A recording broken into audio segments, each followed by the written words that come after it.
Even men at the top of their game find themselves wanting more from life. Whether it's more meaning, unshakable confidence, a bigger impact, more money, deeper love, a hotter sex life, or a powerful legacy. Find out how good your life can be on this episode of Man Alive. Also, as I've supported men in their love and work lives for 15 years now, many men have asked me for the right words to say to be more attractive, desirable, and more of a leader. And I've found it's not so simple as giving scripts or lines. Because at the root of a connected and affectionate relationship and being more effective and inspiring at work is your ability to influence others. But most often, influence is not gained or lost with words. It's from what I call the invisible factors. So I created a quick guide for you called 3 Ways Men Lose Influence at Work and with Women, so you can understand how these invisible factors work and what has women and colleagues both more inspired to say yes. I think you're also going to be surprised to find out the moment when your influence actually begins. So grab the guide for free at shanajamescoaching.com/3ways. That's shanajamescoaching.com/3 and the word ways, WAYS. Or you can text ALIVE to 44144. That's the word ALIVE, ALIVE, to 44144. I hope you enjoy the guide and this episode. Hello, and welcome to this episode of Man Alive. I'm excited to be here today to shine some light on sexual blind spots that you may not even know you have. So I'm here with an amazing guest, Bryan Stacy. Bryan, welcome. Thank you for having me. Yeah, Bryan left a career in corporate consulting to pursue a really big, dream to change sexual health, culture, and behavior. And in 2011, fear and embarrassment left him unable to address some obvious symptoms he was having, causing testicular cancer and chlamydia to go undiagnosed and untreated for months. So what I'm really appreciating, Bryan, about you being here is, you have a very personal stake in this business that you've created that I'll say more about in a moment. But I just want to thank you, first of all, for being so vulnerable and then for making it safe for men to be vulnerable too. Yeah, it took a serious shock to the system. This was not a topic that I was ever comfortable talking about. Yeah. And I think my story is pretty similar. Maybe we'll dive into it. But I grew up in a household that, sex wasn't something you did until you're married. And I wasn't, technically allowed to have sex or really even think about sex or even intimacy. And so while it was something as I got a little bit older, I did, it was not something I was comfortable talking about. And it was this shock to the system that you mentioned, testicular cancer and chlamydia at the same time, that really got me thinking differently about it. Wow. Yeah. Right. Which led to, and we'll go into your story, but which led to you co-founding Beam Health, which is an app that gives people access to sexual health doctors, the ability to get tested for STDs, and then share these results with their partners. And it sounds like they don't actually have to, they can do this anonymously, right? They don't have to walk into a doctor's office necessarily.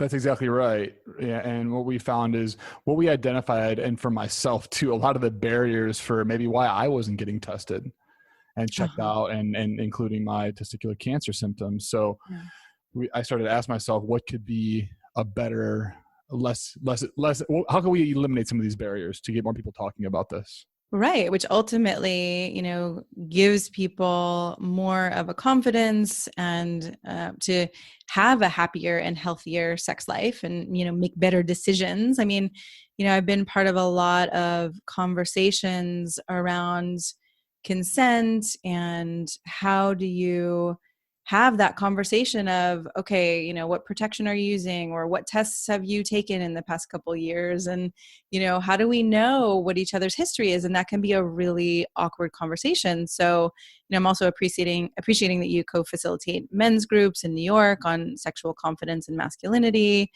So much. So thank you for covering this whole range, and thank you for being here today.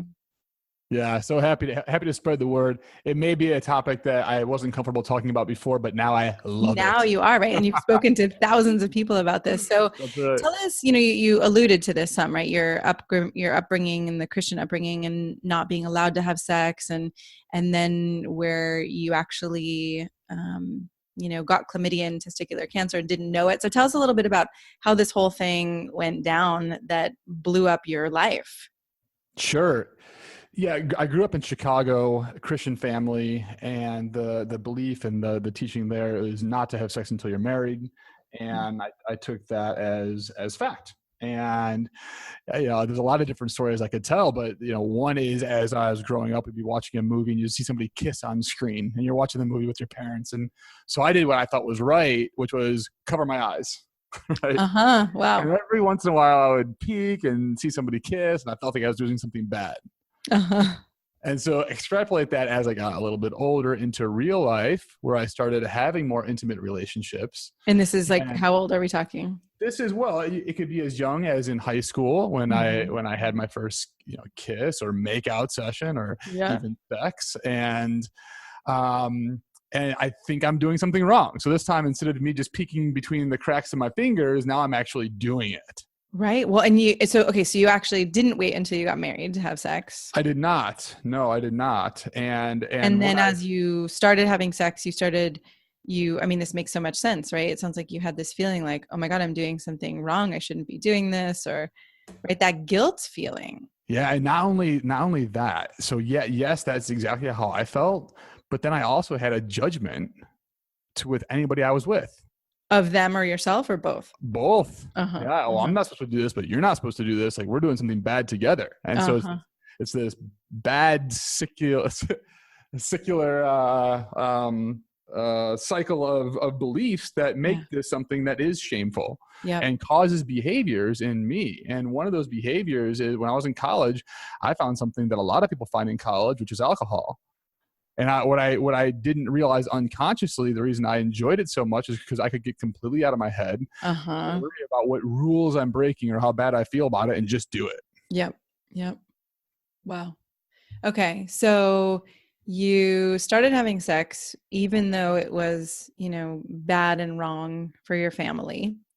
And it was you weren't supposed to be doing it. And then what happened from there? Like, can you help us make the jump to, if there's anything important you want us to know too, before you got testicular cancer diagnosed, or what happened in that moment? Sure. So throughout college, and then after college, if you would have asked me back then, like, how's your sex life? How are you feeling about it? I would have said everything is really good. I am doing great. There's no problems whatsoever. Thanks for asking. Wow. So you weren't totally aware of all of those judgments and all of that guilt, or were you just not talking about it? I either was too embarrassed to talk about it. There was definitely an element of that. And there was a lot of unconscious behaviors, thoughts that had not surfaced yet. Yeah. Okay. And so that's how I operated. So whether it was through, the use of alcohol or other types of behaviors that helped me get out of that mindset a little bit. But what is that, right? That creates an unconscious space when I'm completely drunk, having sex, right? And it was no wonder I enjoyed, whether it was traveling for work or going to a bachelor party, because those were opportunities to get out of my head and go enjoy. So fast forward to, I was 30 years old, and I started feeling some pain in my left testicle. And I did what a lot of guys do, and that's nothing. Right. Oh God, it just breaks my heart. You guys are taught to be so strong and have it all together and not have any problems, that it's like it's so easy to ignore it from that context. It's easy to ignore it and even avoid it. Right.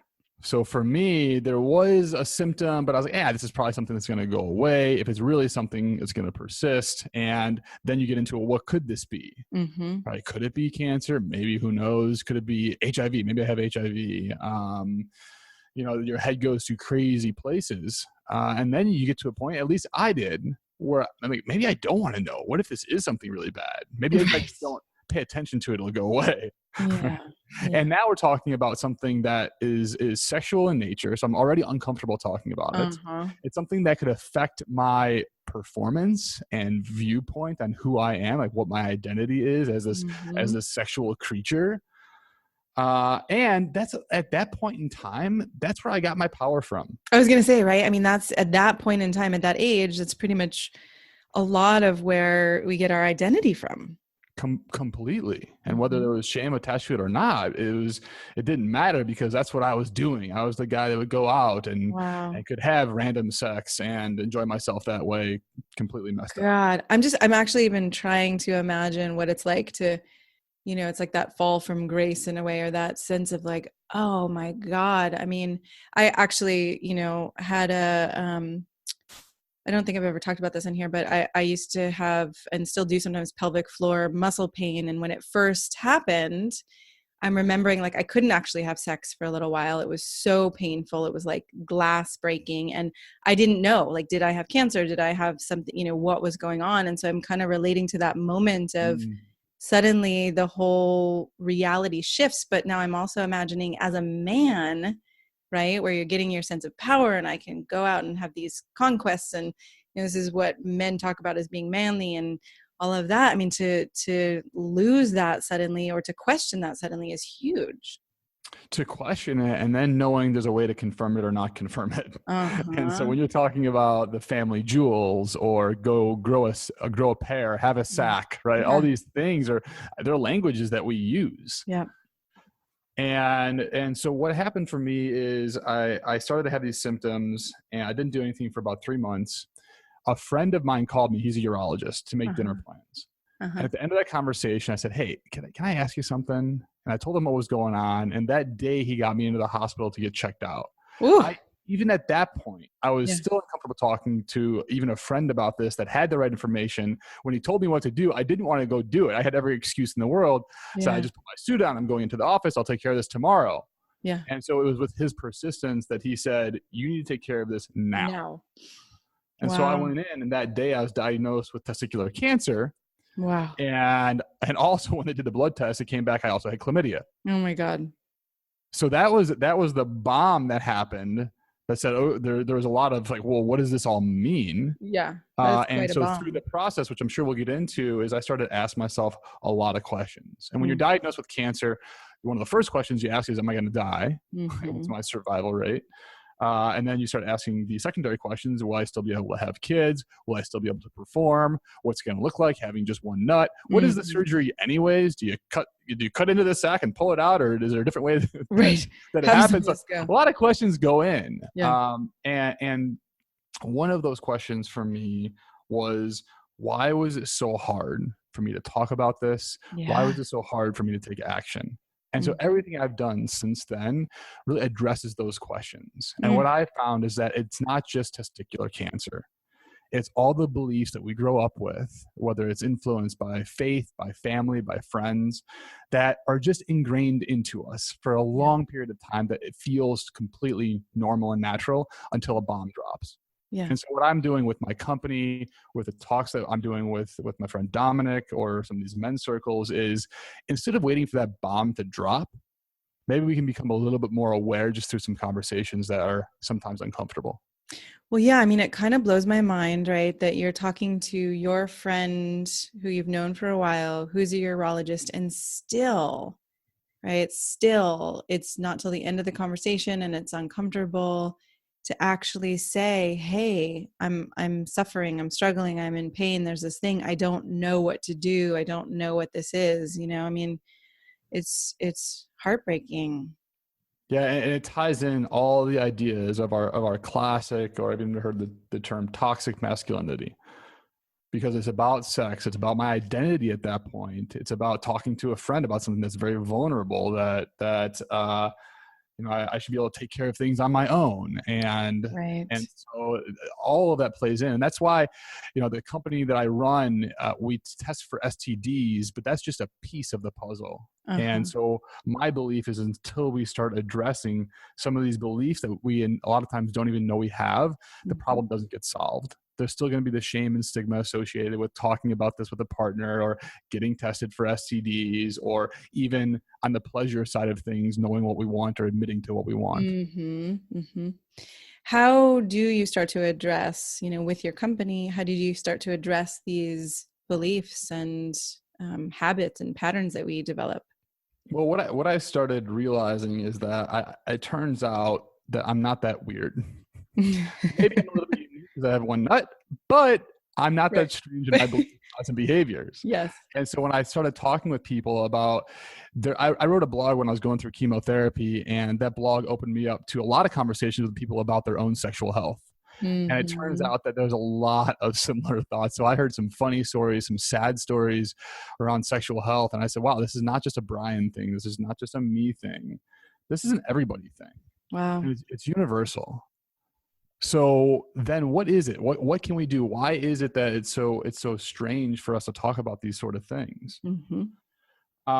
And so that's I think I forgot your question here, but that's the path that I decided to go down. What was the specific question? Yeah, well, the question was, and you just came back to it, right? Why is it so strange to talk about these things? And what are you guys doing with your company to actually help people talk about them? Yeah, there's often the fear is that there's not a safe space to have these conversations. The benefit of having the conversation is outweighed by the risk of the conversation. Mm-hmm. And so put yourself in a situation where maybe you're with a new partner. And as a guy, sure, I could ask, when's the last time they've been tested? Maybe I don't even want to use a condom, but what are they going to think about me if I tell them I've been tested recently? Is that going to kill the mood? Are they going to think that I'm a slut, or I get around too much if I tell them that I've been tested recently? And so the risk is just too high. And similarly, I've talked to a lot of my gay guy friends. They don't like going in to see the doctor because there's a lot of judgment and shame. Yeah. In talking with those doctors about, why are you doing what you're doing? You know, how could you do that? Don't you know what it's doing to your body and your psychology? And like, yeah, I just want to get tested. And so all of these interactions that we have, there's this huge risk associated with it, and we don't know that we're in a safe space. And so what I've done, whether it's through this app that tests for STDs, whether it's through these conversations that we bring up in a very direct way, that people know that it's a safe space to have this conversation. And so that's really what I consider myself to be doing, whether it's in a digital space or a physical space, to create some safeness to have these conversations, to say that, you know what, you're not weird. You're not strange that you feel this way. Most of us do. So let's talk about it. And this, I love that.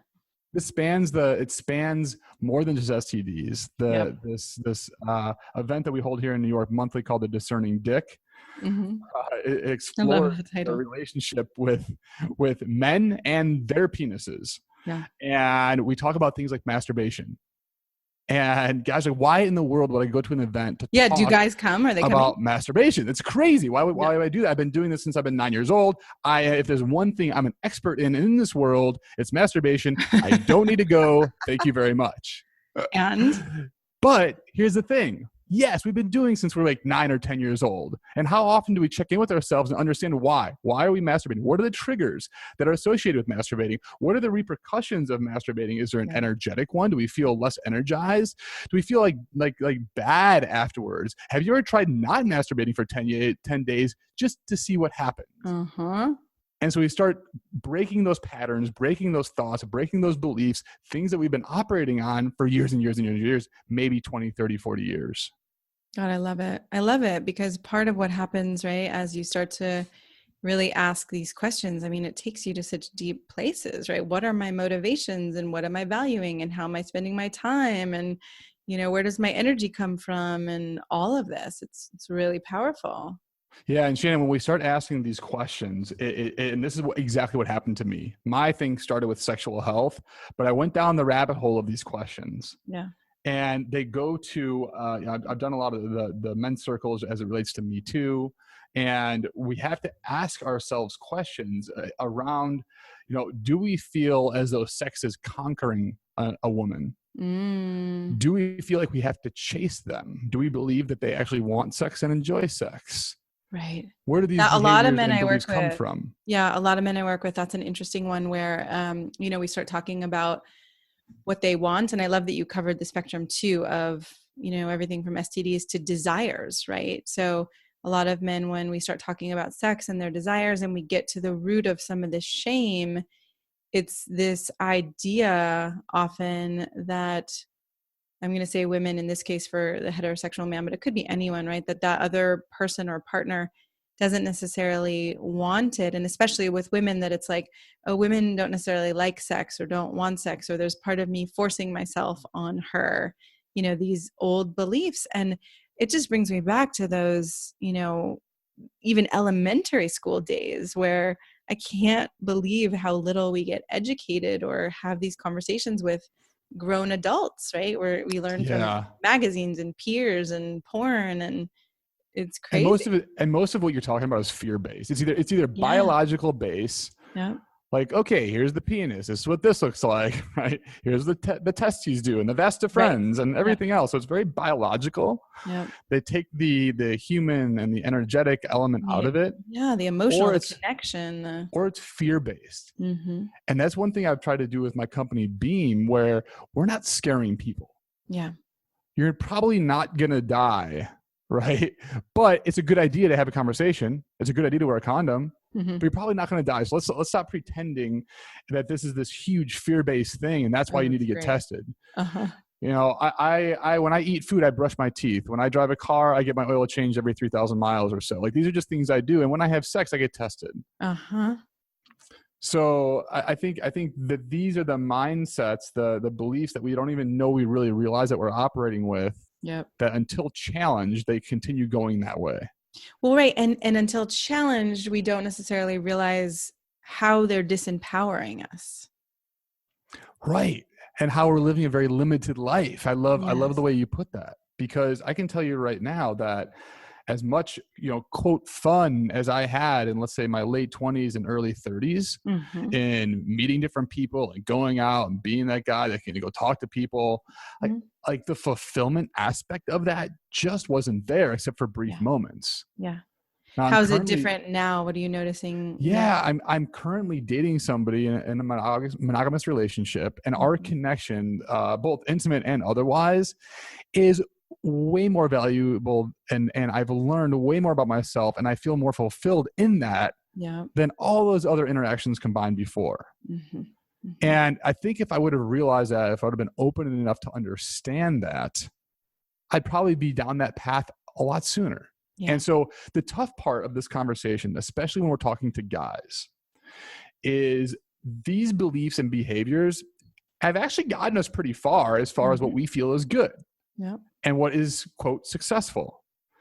And so when we talk to these guys about having these different beliefs and behaviors, it's not until they come to the realization on their own that they're scared that somebody might, they might have their own Me Too moment. Mm-hmm. And what I mean by that is, just to be clear, is, somebody accuses them of something that they didn't even realize was something that they did, right, or that offended them, or what have you. Yep. And I feel like that's the tough part with guys, is we don't know that it can be better. Yes. Because our behaviors have gotten us to a place that is good enough, or good as far as we know right now, and that there is a better way. And so what I'm working on is showing guys that there's a way better way out there. I promise you, take the leap of faith, and in this model, in these beliefs, you get what you want more often, easier, and guess what? So does the other person. Well, I'm so aligned with you there. And I often find it challenging to actually put into words the difference between, having that kind of mind. It's not just about sex, but sex is a concrete way to talk about it. And the difference between that kind of drunk or mindless, or even, just disconnected sex versus everything that can open up when you have this deep intimacy and emotional connection and physical connection, and those parts are waking up. And something you just said pointed to it. What did you say? Take a leap of faith, right? I mean, that's a really terrifying, I think, leap of faith for a lot of people to take. And what I see with men is, it seems like what could be on the other side is never having sex again, or being belittled, or all of these things. Oh, yeah, less manly. Yes. Yeah. Yeah. Yeah. And oh my gosh, I'm glad you said that, because leap of faith does sound scary. Yeah. Because first of all, it requires faith. Mm-hmm. Second of all, I have to leap into it. Uh-huh. Like, that does sound scary. So let's reframe that. Okay. Let's experiment. I can keep living my life exactly how I live it, but let's experiment. Let's just test the waters and see if there is a better way. Oh, I like that. Because I feel like when we get into that, that's where guys say, wow. And it's been really funny. So I'll tell some personal stories here. But great. when I started to come to some of these realizations, and I was at a bachelor party recently with some friends, and they're like, well, let's see how Bryan operates when he's, Mr. Truthful and in monogamous relationship, but we're at a bar and da da da. And I said, guys, this is really simple for me. I'm just going to say the exact truth. Uh-huh. I'm going to tell people exactly what I feel and what's going on. And they're like, well, no woman's going to talk to you, da da da da da. And it's just the opposite. Yeah. It's just the opposite, because we can feel each other out. We can know to a certain extent where people are coming from. Yeah. And when there is that vulnerability, honesty, and almost interestingness, yeah, it transcends, right? People can feel that. So yeah, it's not scary. We can experiment with it. And I think when people experiment with it, they'll see a better path. Well, a couple of things I love about that. I mean, one, being a woman, I know the difference. I know what it feels like when someone's being genuine, when a man's being genuine, or when he's kind of trying to play me, and I know there's a lot out there in the pickup world and whatever that women can't tell. And I mean, whatever, I'll just say it's very obvious. And women who, women who you want to really be with, and women who are high quality women, like, we feel the difference. And I think that is one of the fears too, right? If I'm honest, if I say the right thing, this is out of the bedroom, even just in a bar or meeting a woman. If I say these things, somehow I'm going to be looked at, like you said, as less manly. But the experiment piece is so great, right? Because it doesn't mean, okay, I've got to completely give up this one way of life, of connection, of conversation, of sex that I've been doing it. But what if I do try this new way, every once in a while for a little bit, and see, okay, what happens here? And here's the fun part, is that this new way doesn't mean what you get is different. So I'm not saying you need to settle down and get into a monogamous relationship and just have faith it'll work out. That's not what I'm saying. I'm saying if you're out there, you're having one night stands, great.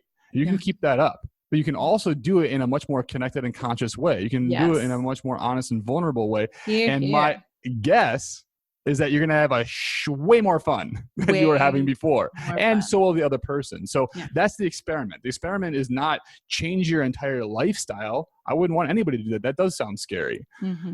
What I'm offering is experiment with some of these different beliefs and understanding where you're coming from, and work on connection. And when that happens, whoo. Yeah. Okay. What are some of the other things that have happened for you?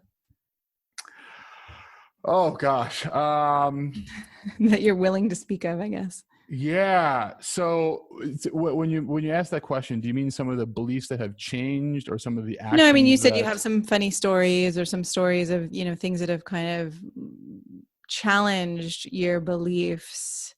Yeah. Any examples that you can give to give a man a little faith or hope as he's, experimenting or taking a leap? Sure. So one thing is, what are we allowed to talk about? What are we not allowed to talk about? As it pertains to either meeting new people, or even in a relationship. Right. In a partnership. And so I was with a group of guys recently, and one guy I knew was married, and he was on Tinder. And I said, oh, interesting. I said, why are you on Tinder? He said, well, I like just to see what's out there. Like, I'm not doing anything, not meeting up with anybody. I said, oh, cool. Is that something your wife knows about, or is it something you do on your own? Uh-huh. No judgment, just curiosity. And he said, no, of course she doesn't know. Like, should kill me if I knew. And I said, oh, interesting. Okay. He goes, all right, well, Mr. Honesty, like, what do you do in your relationships that maybe your significant other wouldn't like? Mm-hmm. I sat back and said, oh, nothing. I am completely transparent, and that's something I value about our relationship. And then as I sat back, with my arms above my head, being very proud of myself, I was like, ooh, there is that one. There is that. Do I want to address that or not? Uh-huh. And what that was for me was, over the years, dating women, we've created some, let's say selfie videos or sexting pics that I had over the years collected a stash over. And every once in a while, maybe once every 2 months, I'd pull out the old external hard drive. I'd take a look at that with no attachment to the other person in the video or in the photo. But for me, it was an interesting piece. It was an interesting, like, oh, that's what it was like to have sex 10 years ago, right? And so once they brought this up, I never thought I was doing something wrong or anything until they asked me the question, what are you doing, right? What is it that maybe your significant other would be upset that you do? And so now I had a choice. I said, well, now that this is in my consciousness, right, is this something I want to continue doing? Tell her, or am I going to keep hiding? Do I just, I mean, here's the option on the table, right? So to run the spectrum here, I could delete it and just be done with it. I could just stop looking at it. That's fine. We came up with one idea we called the Frodo option. So Frodo's from Lord of the Rings, and he carried the ring, right? A heavy burden to, I think it was Mordor or something like that. And so the Frodo option was leave it on the external hard drive, password protect it, give it to a friend, let them hang on to it. And if I get married, burn it. If I break up, they can give it back to me. And now I still have it. Oh my God. Okay. So what'd you do? That was the Frodo option. Another option is to just talk to her about it. And say, hey, like, this is something I'm doing. It's something I've been doing for the last 10, 15 years. And I don't think it's a big deal. I'm not doing it because I love anybody else. I love you. But I just wanted you to know. And so what I ended up doing was over a period of about 2 weeks, once this came into my consciousness and I decided what I wanted to do with it, is I didn't want to get forced into deleting it. I didn't want it to be a thing where, like, she said, well, if you keep doing that, we're going to break up. I'm not going to like that. And so I wrestled with that for a 2 week period. And what I realized at the end of that 2 week period is that this is taking up way too much of my conscious space that I'm thinking about it. And maybe, just maybe, that I'm missing out on something in my current relationship because I am hanging on to this stuff. And so what I did is I decided to have the conversation with her, that this is something I was doing, and also to get her feedback on it, and also let her know that I did delete it. And then you actually deleted it. So I deleted it. Wow. And I wanted talked about it. I wanted to make sure that it wasn't something I was doing because I felt like I was forced to be doing, so that it was in alignment with me. But I did want to talk about it with her and clear that space. Yeah. And so we did. And I brought up this entire conversation. Yeah, I brought up this entire conversation about betrayals and agreements and stated agreements and unstated agreements that is now something that we talk about on the regular. So there was something better on the other side that I couldn't see, that I didn't know. And that is a tighter, closer connection with my girlfriend than what I've ever experienced before. That is a fantastic example. And the empowered place that you were coming from of, okay, I'm going to actually figure out what's, in integrity for me versus, being forced to do something, or, I just love the example. And I'm imagining many men have often said to me, well, I can't say that because she's going to get pissed, or she'll do this, or she'll pull away. And I really do believe that we can have these conversations and, we can create it. Sometimes it takes some time if you've been in a relationship where these haven't been happening. And if you're single, you have the benefit of doing this from the beginning, but where you really start having these conversations where you're not holding things over each other. You're not, holding resentments with each other. You're actually on the same team. You might get upset, right? But you're actually able to have these deeper conversations about your values and your actions and how you're loving and respecting each other. So thank you for being a man who's living that. Yeah. And I love what you said, that if you're single or in the beginning of a relationship, these are agreements that you can do from the start. Yeah. Now, changing those agreements, whether they're either stated or unstated, can be a lot more difficult. So what I'd encourage any man out there listening is really be thoughtful before having that conversation. Know what your boundaries are, know what you're looking to get out of it. And also please look at the other side. Yeah. And I'm going to do an entire event on how do we redo agreements that we maybe already have. That is fantastic. And I hear that a lot. And this comes up with porn a lot, where guys, they're like, yeah, I have a porn habit, and it's kind of a don't ask, don't tell policy in my house. But I do kind of want to be okay with doing it, or maybe I am doing it in secret completely and they don't know about it, and that doesn't feel quite right. Yeah. So there's a lot of these little intricate, behaviors or things that we do that we can definitely have a better conversation of, but we need to be conscious of how we go into it. Yeah. I love it. Well, thank you. And, I want to say, I'm sorry you had to go through the struggles you've gone through, but as usual, right, it brings you into this place of being able to really understand and be of service. So I feel grateful for that part. Yeah. Thanks for having me, Shannon. This is great. I love getting the word out. And if any guys are interested in what are those other things out there that are either open loops or beliefs that we have that we don't even realize we have, you can definitely get in contact with me. Come to our events here in New York, and we'll be discussing any and all of them. I love it.